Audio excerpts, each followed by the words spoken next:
కుటుంబ వ్యవస్థలో ఒక పురుషుని త్యాగం కంటే ఒక స్త్రీ త్యాగం చాలా గొప్పది. ఎంత గొప్పదో చెప్పమంటారా?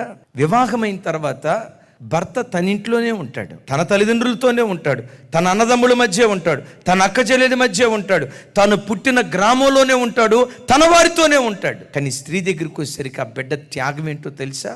వివాహం అనే ఆ ఒక్క వ్యవస్థ ద్వారా 25 సంవత్సరాలు పెంచి పెద్ద చేసిన ఆ పేగు బంధాన్ని తెంచుకొని, పుట్టిన గడ్డను విడిచిపెట్టి, పుట్టి పెరిగిన ఇంటిని విడిచిపెట్టి, ముక్కు ముఖం ఎరుగని మనకు నమ్మి తన ఇంటిని వదిలిపెట్టి, అమ్మా నాన్న వదిలిపెట్టి, అక్కా చెల్లెలను వదిలిపెట్టి, అన్నదమ్ములందరినీ విడిచిపెట్టి వచ్చి వివాహ వ్యవస్థ ద్వారా మన ఇంటికి వచ్చి తన ఇంటి పేరు కూడా మార్చుకొని అంత త్యాగం చేసుకుంటుంది. ప్రతి భర్త తన జీవితంలో దేవుని తర్వాత ఆ తర్వాత స్థానం తన భార్యకి ఇచ్చేటువంటి వాడిగా ఉండాలి.